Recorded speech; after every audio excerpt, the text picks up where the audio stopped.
ஒரு தகப்பனார் தம் மனைவியை காப்பாத்துறதுக்காக பெத்த பிள்ளைகிட்ட பணம் கேட்டு போட்டிருக்கிற இந்த புதுமையான வழக்கை பொறுத்த வரைக்கும் சட்ட புத்தகத்தில் இருக்கிற பக்கங்களும் அதன் பிரிவுகளும் வெத்து காகிதங்களாத்தான் என் கண்ணுக்கு தெரியுது. So I have to necessarily come out of the frame of the act now. வருங்கால சந்ததியினருக்கு ஒரு பாடமா இருக்கிறதுக்காக என் மனசாட்சிப்படி நான் இப்போ 2 விதமான தீர்ப்பை வழங்க போறேன். வாட்ச்மேன் வடிவேலு தம் பிள்ளை ஆஸ்பத்திரியில பிறந்ததுல இருந்து கல்லூரியில பட்டம் வாங்கி வெளியே வந்த வரைக்கும் ஆன செலவு 5,40,321 ரூபான்னு கணக்கு போட்டு சொல்லியிருக்கார். அத மிஸ்டர் ராஜமாணிக்கம் கோர்ட்ல இம்மீடியட்டா செலுத்தணும். அப்படி இல்லைன்னா மிஸ்டர் ராஜமாணிக்கம் தன் சொந்த பணத்தை செலவு பண்ணி பெத்த தாய்க்கு ஆபரேஷன் செய்ய வச்சு அவங்க உயிரை காப்பாத்தி கடைசி வரைக்கும் அவர் அப்பா அம்மாவை பராமரிக்கணும்.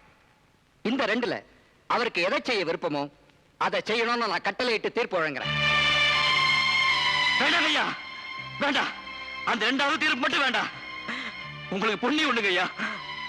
ஐயாங்க, நீங்க எவ்வளவோ படிச்ச அறிவாளி, உங்களுக்கு தெரியாத விஷயம் இல்லைங்க. இருந்தாலும் இந்த பைத்தியக்காரன் ஒண்ணு சொல்றேங்க.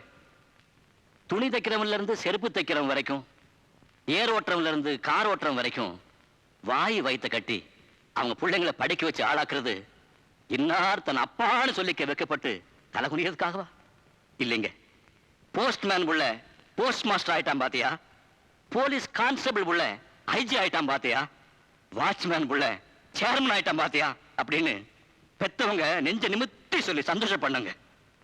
உலகத்துல ஒன்னே ஒண்ணுதாங்க, இவரை அப்பான்னு சொல்லி புள்ள பெருமைப்படணும். இது நான் பெத்த புள்ளன்னு சொல்லி தகப்பன் பெருமைப்படணும். அந்த பாக்கியத்தை இந்த பாவி எனக்கு கொடுக்கலீங்க. இவன் கையால எங்க வாயில பாலை ஊத்தினாலும் அது பாஷாணமா மாறிடுங்க. இவன் எனக்கு வேண்டாம். என் சரசுதான் எனக்கு வேணும். என் உயிருக்கு உயிரான அந்த மகாலட்சுமி தான் எனக்கு வேணும். அவ உயிரை காப்பாத்துறதுக்கு வேண்டிய அந்த பணத்தை எனக்கு வாங்கி கொடுத்துருங்க ஐயா. உங்களை கையெடுத்து கும்பிடுறேன். உங்க கையால அந்த பணத்தை வாங்கி என்கிட்ட கொடுத்து என் பொண்டாட்டி பொழைச்சுக்கணும்னு என்ன ஆசீர்வாதம் பண்ணுங்க ஐயா. ஆசீர்வாதம் பண்ணு.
Congratulation mister Vadivelu, operation success.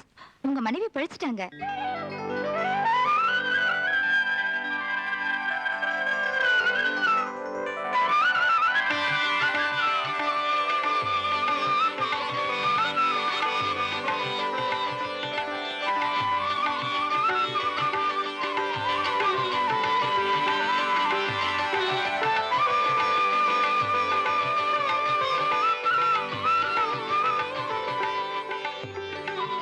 Sarasu, ஆண்டவனுடைய ஆசீர்வாதத்துல எல்லாமே நல்லபடியா நடந்துருச்சு.